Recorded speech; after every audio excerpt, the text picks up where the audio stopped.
Oke, materi selanjutnya untuk pertemuan ini kita akan membahas mengenai notasi faktorial ya.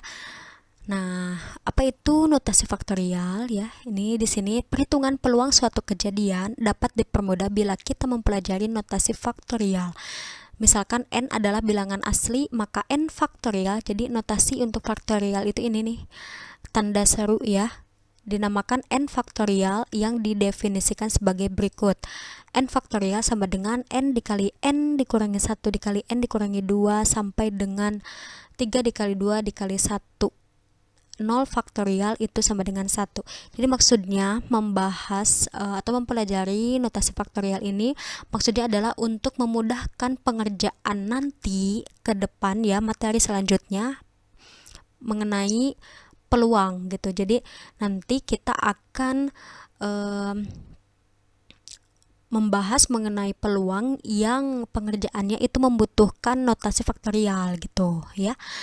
Nah, contohnya itu seperti ini. Hitunglah nilai-nilai berikut. 4 faktorial. 4 faktorial itu sama dengan 4 dikali 3 dikali 2 dikali 1 sama dengan 24. Nah, jadi faktorial itu seperti itu. Tinggal dikalikan saja berurutan sampai dengan 1 ya. Contoh selanjutnya ini ada 2 faktorial ditambah 3 faktorial, itu artinya, nah ini uraikan dulu, 2 faktorial itu berarti kan 2 kali 1 ya, ditambah 3 faktorial itu 3 kali 2 kali 1 sama dengan 2 kali 1 itu 2 ya, ditambah 3 kali 2 kali 1 itu 6, jadi sama dengan 8.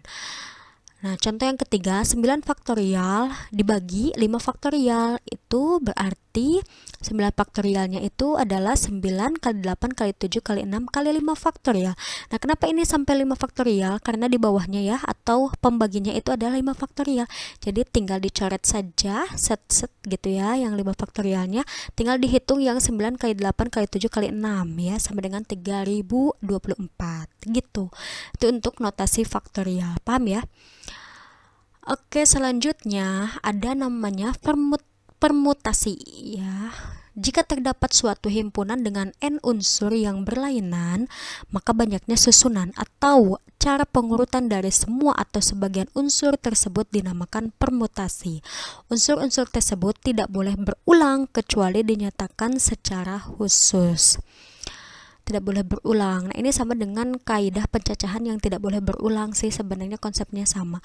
Nah, ini notasinya seperti ini. NPN itu sama dengan n faktorial ya. P ini adalah notasi untuk permutasi. Contohnya seperti ini. 3P3 itu sama dengan 3 faktorial sama dengan 3 kali 2 kali 1 sama dengan 6 gitu ya. Contoh yang kedua, tentukan banyaknya cara untuk menyusun huruf-huruf HATI. Nah, ini kan yang ditanyakannya, tentukan banyaknya cara untuk menyusun huruf HATI. Jadi disusun dari HATI ini ada berapa gitu. N-nya kan 4 ya. Hurufnya kan ada 4. Nah, berarti untuk menentukan banyaknya cara menyusun huruf itu n P4, n permutasi 4 sama dengan 4 kali 3 kali 2 kali 1 sama dengan 24 gitu. Kemudian ada juga yang namanya permutasi R unsur dari n unsur yang berbeda. Nah, ini rumusnya NPR ya. Rumusnya n faktorial dibagi n dikurangi r faktorial, di mana r-nya itu kurang dari atau sama dengan n. Contohnya seperti ini. 3P2, 3 permutasi 2 itu sama dengan 3 faktorial dibagi 3 dikurangi 2 faktorial ya. Jadi 3-nya ini adalah n, 2 ini adalah r ya.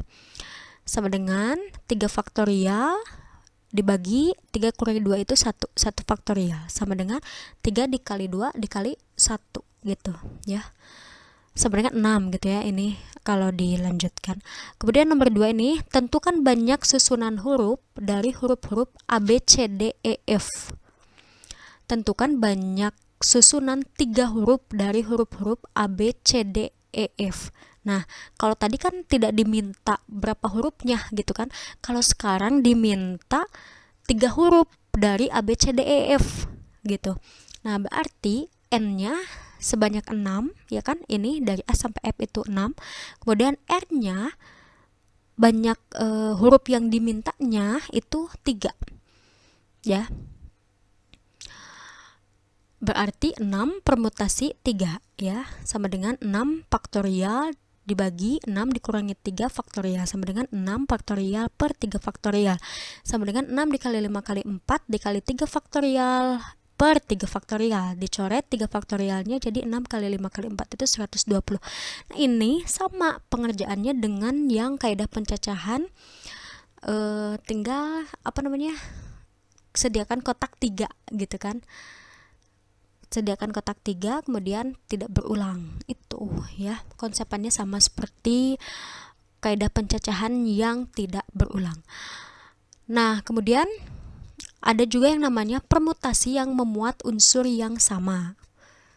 Nah, lihat. Nah, ini rumusnya. Kalian jangan bingung ya. Ini hanya notasi saja. NP K1 dikali K2 kemudian K3 sampai dengan Kn.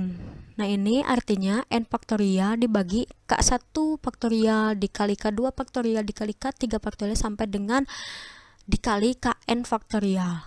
Contohnya gini, berapa kata dapat disusun dengan semua huruf pada kata ada? ADA. Nah, ini kan ada yang sama nih, ada unsur yang sama yaitu A. Jadi untuk menjawabnya 3 faktorial dibagi 2 faktorial. Karena ada 3 huruf semuanya, ya kan, N-nya ada 3, kemudian yang huruf yang samanya itu ada 2, si A-nya itu ada 2, jadi dibagi 2 faktorial. Jadi K1-nya itu 2 gitu. Jadi sama dengan 3 dikali 2 faktorial per 2 faktorial sama dengan 3 gitu. Kemudian lagi ada juga yang namanya permutasi siklis. Nah, permutasi siklis dari N unsur yang berbeda memperhitungkan tempat kedudukan unsur di lingkaran terhadap unsur lainnya sebab N unsur tersebut ditempatkan secara melingkar. Jadi kalau permutasi siklis ini nanti di soalnya itu kelihatan dari kata-kata soalnya itu ada melingkar, bundar gitu. Contohnya gini, ini rumusnya, NP siklis itu sama dengan N dikurangi 1 faktorial. Contohnya, dalam suatu pertemuan ada 8 peserta akan menempati 8 kursi yang mengelilingi meja bundar. Tuh, kan di sini ada soalnya mengelilingi. Wah, berarti ini permutasi siklis gitu. Yang ditanyakan berapa banyak susunan yang mungkin terjadi. Nah, jawabnya N-nya kan ada 8. Kemudian permutasi siklisnya jadi 8 P siklis sama dengan 8 dikurangi 1 faktorial sama dengan 7 faktorial sama dengan 7 kali 6 kali 5 kali 4 kali 3 kali 2 kali 1 sama dengan 5040 susunan gitu. Kemudian ada juga yang namanya permutasi berulang ya, P berulang sama dengan N pangkat R. Nah, contohnya berapa banyak susunan 3 huruf yang diambil dari huruf-huruf K, A, M, I, S jika unsur-unsur yang tersedia itu boleh ditulis berulang. Berarti P berulangnya sama dengan 5 pangkat 3 karena N-nya ada 5 ya, K, A, M, I, S itu ada 5, kemudian yang dimintanya susunan 3 huruf, berarti pangkat 3 R-nya 3 sama dengan 125 susunan gitu. Mudah-mudahan bisa dipahami ya. Kalau belum dipahami silahkan ulang-ulang terus videonya atau kalian bisa cari di referensi yang lain. Nah, di sini ada latihan soal yang harus kalian kerjakan lagi, ada 5 ya soalnya. Silakan dikerjakan seperti biasa, dicatat dulu materinya, kemudian difotokan, kemudian kerjakan latihan soalnya, fotokan juga dan kirimkan melalui Google Classroom. Silakan, pokoknya selalu ibu tunggu dan selalu ibu periksa ya untuk pengerjaan tugas kalian. Terima kasih atas perhatiannya. Mohon maaf kalau ada yang kurang dipahami, silakan boleh kalian diskusi melalui forum Classroom atau ke WA ibu ya.